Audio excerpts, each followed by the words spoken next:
just going to... Okay, thank you. So yeah, have you got some smokers as well?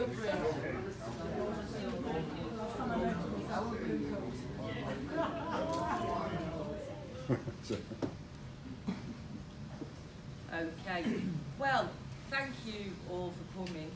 This is a lovely turnout. My name is Madeline Hennigan. I'm one of the co-directors of Writing on the Wall, and I've had a lovely morning with Lord Mayor Christine, who was invited to this formal event, well, I call it formal, but was invited to the launch, but was unable to make it due to prior engagements, but she did want to come and look at our exhibition downstairs, and she was hugely interested in the events of 1919 and how we can get raise awareness of those events with young people and our population generally. So that was really lovely. But we are right now well supported by our City Council. We've got a number of councillors here with us today. We've got Anna Rothery, who will be unveiling our archive shortly. We've got Natalie Nicholas, and we've got Abdul Kadir. So I want to say a special thank you to them for finding time on election day yeah, to be with us. So we are in the centenary of the 1919 race riots, and this launch and exhibition is part of a series of activities that Writing on the Wall are involved in putting together with a range of partners. So if you look at the middle pages of this beautiful brochure that you've all got on your seat, that contains all the details of our centenary commemoration. We have, in partnership with Liverpool City Council, Liverpool University, we have a number of walking tours which trace and retrace the events of those 1919 race riots, including taking in the plaque where that's dedicated to Charles Wootton at the park, at the point in which he was chased into the Mersey. I'm not going to say too much about the historical events because I've got Michael here today to do that, but the walking tour is hugely popular, and if you haven't booked a ticket yet, I'd do that before they're sold out.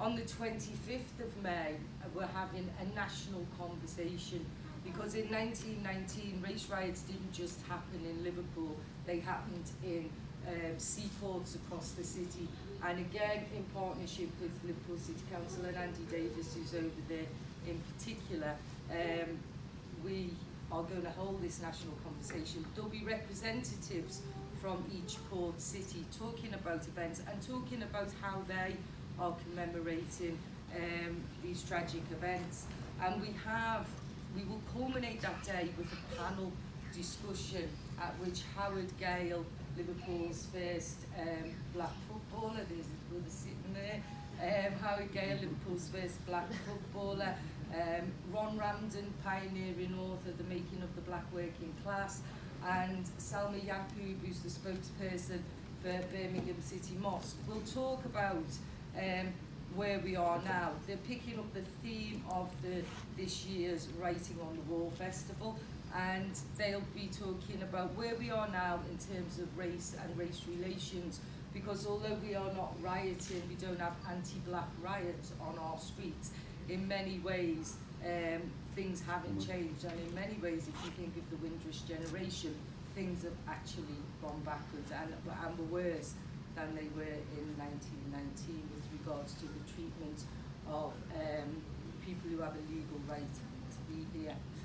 Okay, so, oh dear me, I should have said, could you all switch your phones onto silent before we commence? Okay, so I'll just say a little bit about how Writing on the Wall I've got involved with the archive that you will see downstairs, and in terms of researching around 1919. that journey began in 2014 when Joe Farrag, who you will hear from shortly, presented us with a collection of letters and documents that were a conversation between black seafarers, workers, former servicemen, the Lord Mayor of Liverpool and central government. And it was all about the situation, which wasn't great, that they found themselves in after the First World War. And these letters are written against the backdrop of the 1919 race riots. So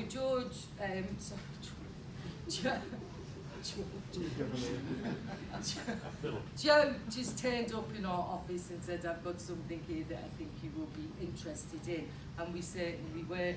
And from that, we did a very quick exhibition of copies of the letters, and we also invited poet Levi Tafari, I'm sure you all know who he is, to do a poetic response to those documents, and he created a body of work around that. We then applied for Heritage Lottery funding, and we were successful and embarked on something like a 2.5-year project, which involved Emmy Onyora, who's standing over there, and we explored with a group of volunteers the period around the historic context that the letters and the documents were set in. And then we went about cataloguing the archive, and what was created was the Great War to Race Riots archive, which is available for public access for you to just all look at downstairs within the records office. You give them a day's notice, and they will get that archive out for you. Okay, so some of those documents are what you are going to see today. But today's exhibition is a partnership between Writing on the Wall, Liverpool Records Office and the National Archives. And the National Archives have brought some of their documents up which complement ours. And I have to say, the National Archives, when our project was running, and Emmy and I were putting together a publication about 1919, the National Archives were brilliant. I don't know if anyone's been down there down to Kew. It's a huge building. It's an amazing resource, but it could be a little bit daunting for the researcher, particularly for the first time they've been. But luckily, we had a Scouser on the inside. Just when I arrived, he had sorted all the documents that he thought I might be interested in, and I certainly was. It was fantastic. So that leads me on to introduce our Scouser on the inside, Michael Mahoney, who's going to talk. He's going to give you a historic overview, really, of the context of the exhibition that is downstairs. So could you welcome Michael from the National Archives?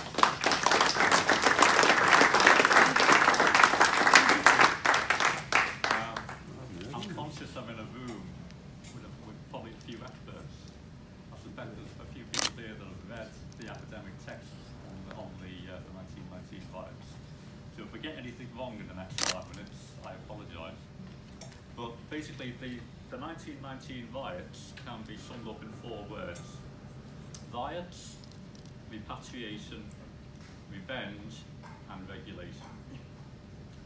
The 1919 riots were the first time many in Britain became aware of the presence of a black population living in the United Kingdom. It was also an event which illuminated the networks and family ties that many of these seafaring communities had long established in port cities like Liverpool. The end of the First World War signalled a period of significant change, first with the mass demobilisation of troops, and then severe post-war competition for jobs. And this was felt most acutely in seaports like Liverpool. Competition for jobs was one amongst a number of important triggers for the rioting, and it led to attacks targeting black communities in UK port cities across the nation. Now, the response of the state in the wake of the riots was to seek the repatriation of members of the black community. And the end of the First World War was also marked by a wave of global unrest due in part to the direct political and economic fallout from the war. So let's talk about the riots themselves. They began as early as January 1919 in Glasgow and continued across the country for most of the year. This was shortly followed by riots in South Shields in February, and they followed disturbances in Salford in March and April, London between April and August, and there were also disturbances in Hull, Newport and Barry in South Wales. But the most severe rioting, involving the loss of life, took place in Liverpool and Cardiff during June. Now, the repatriation, the immediate response to the rioting was alarm with its incidents of members of the black population being rounded up as much for their own safety before anything could be decided about what to do with them. And the response that followed from government was quite swift. On the 19th of June, literally probably a week after the initial riots in Cardiff and Liverpool, an interdepartmental meeting was held to discuss what was to be done about the population, and it included a proposal to repatriate the black seamen of Liverpool and Cardiff. The removal, if possible, of black workers from British society was generally agreed to be the solution to maintaining public order in Britain. Let's talk a little bit about revenge. The decision to repatriate black people living in the UK, for example, back to the Caribbean, sparked off protest there.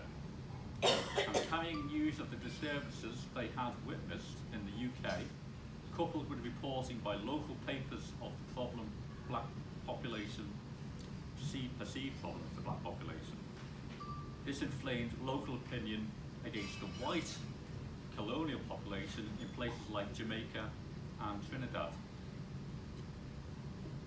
Employment, the protest did take a violent turn in places like Trinidad, and it was an increasing challenging situation for the British colonial authorities governing the Caribbean. But the most long-standing legacy of the riot in 19 was registration. The longer-term policy consequences was the introduction of regulations which on the surface were about lessening the fears of British white seafarers about the employment of black labour. The regulations in actual fact have been seen as part of the emergence of racist legislation depriving black people of their right to live and work in the UK. And the foremost piece of legislation was actually passed in 1925, and it's called the Special Restriction Coloured Alien Seamen's Order, which curtailed the employment opportunities and freedom of movement of black and Arab sailors. It reclassified as coloured aliens all foreign black and Arab sailors who were British subjects, don't forget, or protected persons, but who lacked documentary proof of their status. So legally, it was the beginning of quite a lot of restrictions towards the minority population of the United Kingdom. Okay, thank you.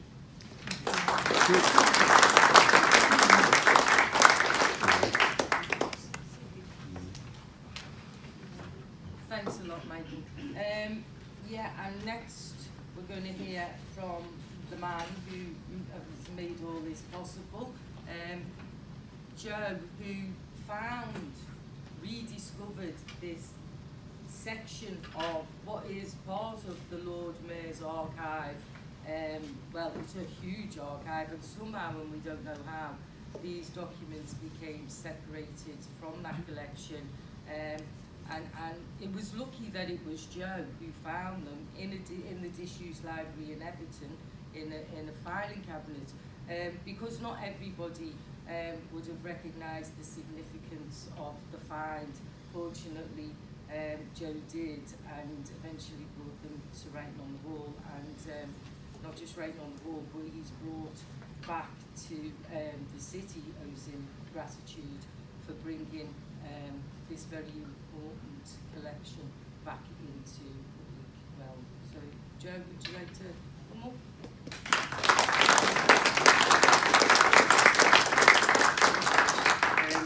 I'll be very brief actually, because lots of things going on, and I don't need my horrible memory of things which I read. The documents, as has been said, came into my possession around 1980s. And what I decided then was that I actually didn't want them to go into the public sphere again until a really important anniversary. And to me, the 100th anniversary was always the one. I did try to actually do something for the 75th anniversary myself and failed miserably. It just didn't work. There was just too much stuff to actually get involved in. So over the years, they were just stored away basically. When I went to the Garrett exhibition, as I said before, and I seen the stuff that had been done in the Garrett files, some of which I passed on as well at the time, because some of them were there. Never mind, they were there. And I decided that the work which had gone on there was the kind of output that was going to be the best for the city, the people, but also the country in a sense, because one of the things that it done for me, also the world in a weird way, is that I'd read a bit about the Red Summer of 1919, and that was a world thing. It wasn't just a British thing. There was riots all over the world in 1919, and it was called the Red Summer, and it was more to do with the advance of communism in a sense in America, they were saying. But in my eyes, and this is going to finish in a sense, it was to do with, I think, people of a certain ilk meeting on the battlefields and actually coming to terms with what they were going to do at the end of the war. It's no coincidence that it was at the end of the official end of the First World War in 1919 that the riots started to occur right across America and across other countries. In Australia there was riots. So it was a real thing in a sense. And there's been lots written about the American one. And I think it's just great now that there's stuff being written about the British one in a sense, and in particular Liverpool. So I just say big up to everything that you've been doing, to the book, which is brilliant, and all the events that have been going on are fantastic. And I knew I'd made the right choice, so there you go.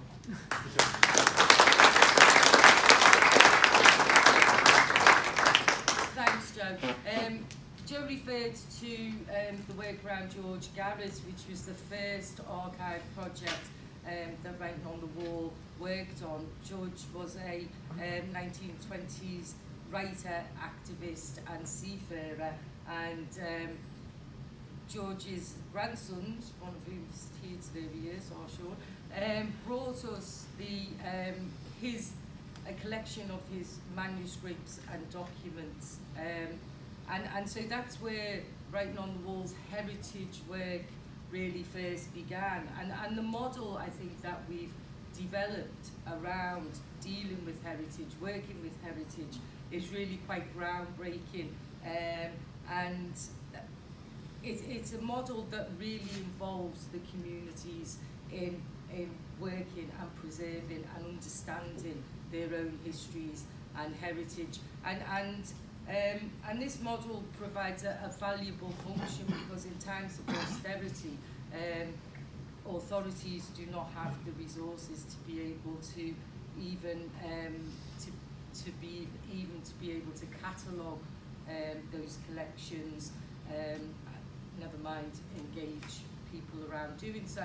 But that said, the Records Office has been hugely supportive of all of our archive work from the George Garrett project through to the collection that we are working on now, which is the archives of the Liverpool Law Centre. So I'd just like to invite the city's archivist, Helena Smart, to talk about the Records Office role in the putting together this collection.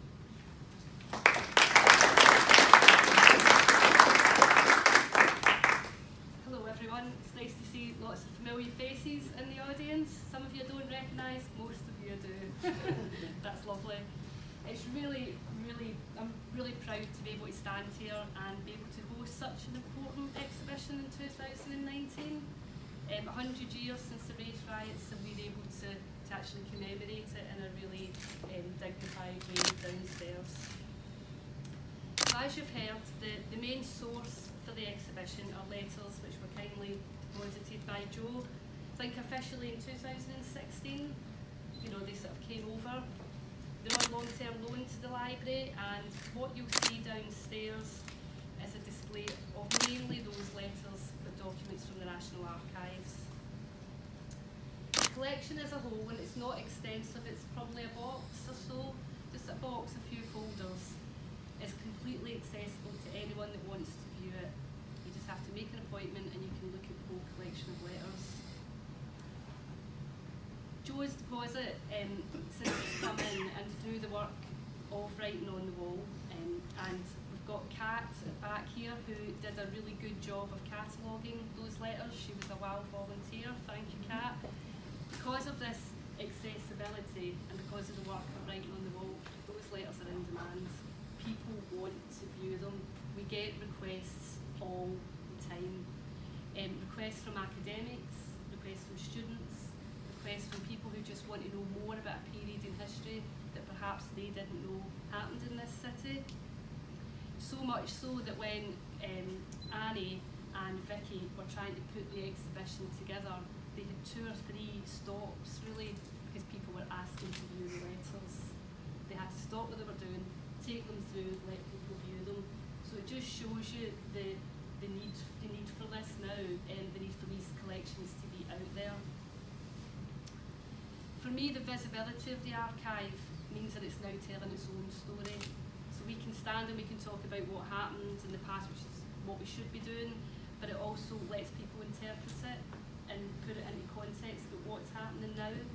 And that for me is kind of the most important outcome as an archivist.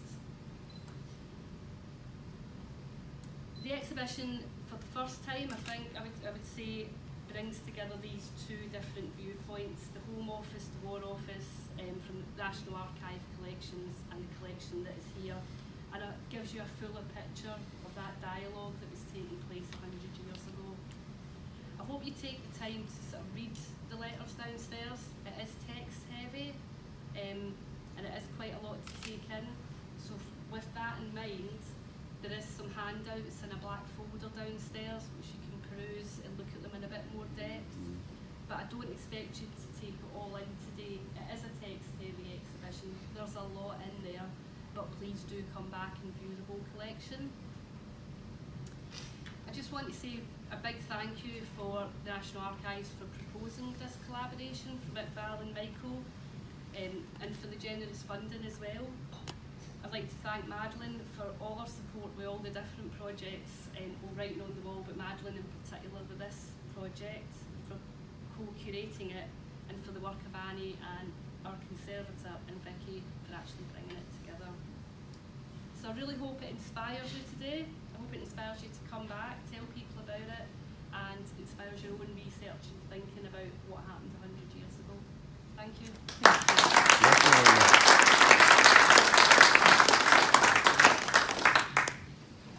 Thank you, Helena. Yeah, I just want to say, you know, I'm just so proud of all of us really that we have been able to commemorate 1919. It's fitting that we do so. You know, these were incredible events where thousands of people were involved in anti-black rioting, and you know, most significantly and sadly, a young seafarer was murdered And that kind of, the Charles Wotton Centre existed in Liverpool 8 for many years and took his name in remembrance. But outside of that, the city has never really remembered what David Olusoga described as the first public lynching. So I'm glad that we are able collectively to be able to do that in this centenary year. I want to just obviously thank you to all of the partners who are involved in not just today but in the events going forward throughout the month of May. Also throughout the month of May you will see that we've got a WOW Festival going on. So in that brochure there are 65 events that you may be interested in. I'm sure you'll be interested in some of them at least. And this evening we've got an event exploring working class literature in Toxteth Library. So if you fancy coming to that, it's actually race and class and writing that we'll be exploring tonight. So you're very welcome to come to that. And I'd like to finish with a special thanks. Helena mentioned Vicky. Vicky, give us a wave, please. The curation really and the putting together of that exhibition and how beautiful you will see that it looks. Vicky has played, Vicky and Annie from the Records Office have played a set. They took the lead on that really. So in advance of you seeing it, can I have a round of applause for Vicky?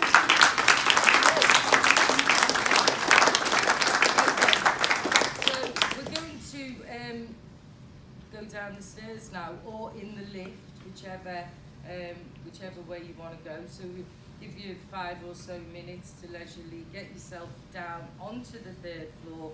You'll see the exhibition cases, they're covered up for now, and then Councillor Rotherby will do us the formal unveiling. So for now, thank you for coming, and I'll see you on the 3rd floor. Thank you.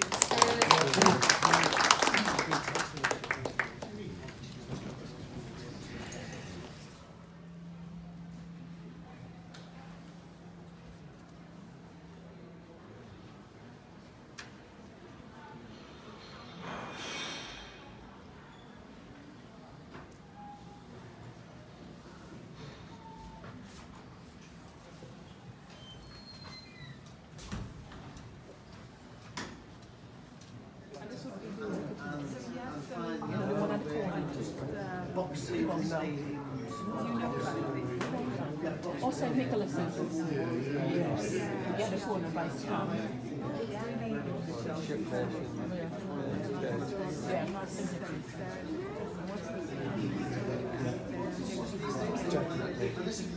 Are we all ready? Are we ready? I think we can, stragglers can still see that. Okay, I'd now like to introduce our councillor who has supported not only the work of the archive, but the work of Writing on the Wall for many, many years now. She comes to our events, she speaks at our events, and she promotes us around the city and beyond. So I'd now like to introduce Anna to say a few words. Thank you, Madeline. I'd just like to say welcome to everybody and a huge thank you to Madeline and Joe for pulling the archive material together, and everybody else. Helena, has been absolutely wonderful for the last couple of years, including the Black to the Future exhibition that was done here, which was absolutely marvellous. One thing I'd just like to point out is that we are celebrating, or we are remembering the 100 years, but we also have to be mindful that in 2019 we are starting to see the same situation as came about in 1919. And this is all to do with economic downfall and decline. And so anytime you see an economic decline in any country, you see a rise of racism and fascism and discrimination. And this is the same thing that is occurring now, and we need to be really mindful at the moment, because we've got the rise of the far right, we've got people standing in the European elections who represent the far right, we've got people losing their jobs, we've had the awful situation with Windrush in terms of our people being forcibly deported, losing their rights and access to pensions, wages, healthcare, things that they've come to this country and worked all their lives for, and now they're being denied access to these basic needs and human rights. So we need to be very mindful in terms of how we approach things going forward. We can't let this go unnoticed. We have to speak out and we have to challenge this level of racism at every opportunity that we get. I think most of the people in this room have lived through racism for many, many years. But what we're about to see, the onset of what we're about to see now, is going to be worse than we've ever seen in our lifetime. And certainly in my lifetime, it'll be worse than I've ever seen. We've seen discrimination and racism in terms of employment, education, public sector, representation within politics, and so on and so forth. But as I say, we need to be prepared for what's coming down the track towards us at the moment. If you look across Europe and you see the rise of the far right and you see the extremes that they're going to, where people are being murdered on the streets, where people are being, put in situations where they're just devastatingly left in poverty, without food, without access to shelter, warmth, heating. All our basic human rights are being eroded at this point in time, and we have to be mindful of that. I'd just like to share with you something that I wrote. For anybody who follows me on Twitter, they probably know that 4 o'clock in the morning is the time that I come awake. And I usually come awake with a rant, because I'll have read something the previous day and I'll have gone to bed and it'll play on my mind all night, and then I'll wake up at 4 o'clock in the morning and write about it. So can I just read this to you? Just bear with me and humour me. I've fought all my life for representation. Representation within politics, the workplace, public office, business, education, and every area of life. It doesn't matter how many years I've done this, how many fights fought, how many wins celebrated. Nothing ever prepares me for the soul-destroying crushing of dreams and aspirations we have to deal with on a constant basis. Excuse me. I've learned to deal with the dashing of my hopes and fears and aspirations very well. I've learned to choose my battles wisely, and I believe I should be wearing the heavyweight boxing belt as I fought on my feet like a prize fighter for many a year. But I will never learn to deal with the dashing of our youth streams, the systemic institutional racism that exists and hinders us all to varying degrees, but for our youth to be subjected to it, this is the only thing that can reduce me to tears. While many of us learn to deal with the disappointment being passed over, sidestepped, not getting that promotion, and having to work 3 times harder than our counterparts, and come to the realisation we will never be given the opportunity to truly reach our full potential or receive the recognition and accolades so well deserved. Every once in a long while, one of us will trailblaze a way through every barrier, gauntlet, concrete ceiling, and stake a claim and send a message loud and clear. We are descendants of warriors. We stand on the shoulders of giants. We are master tacticians. We will rise above all the tactical manoeuvres and obstacles put in our way. And yes, we will overcome.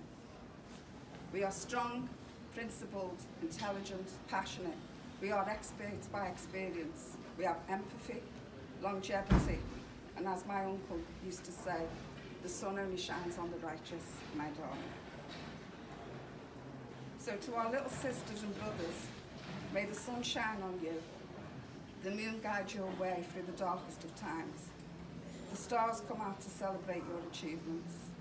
The wind be behind you to propel you through difficult times. Thunder be in your belly when you need to face your adversaries. Lightning speed you on to take your rightful place in the corridors of power. Thank you very much.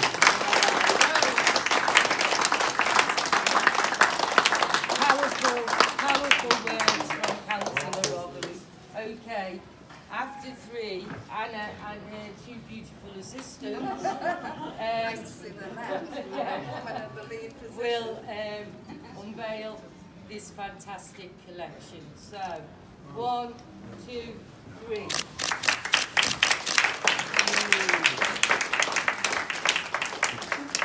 Okay, feel free to browse, folks, and I think we've got some folders, is it? As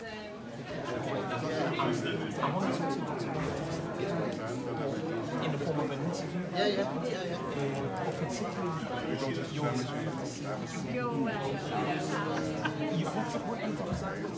was the secretary. And then we got bombed out of there and started moving upfield. Walter Cover and my Grace. Uncle You're from Everton, aren't you? I still live there.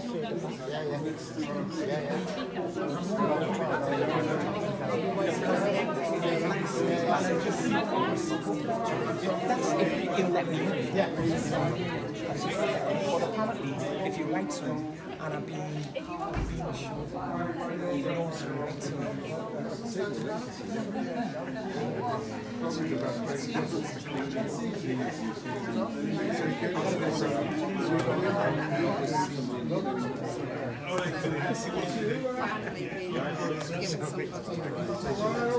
So that we get the right. I was just asking one. nice jacket.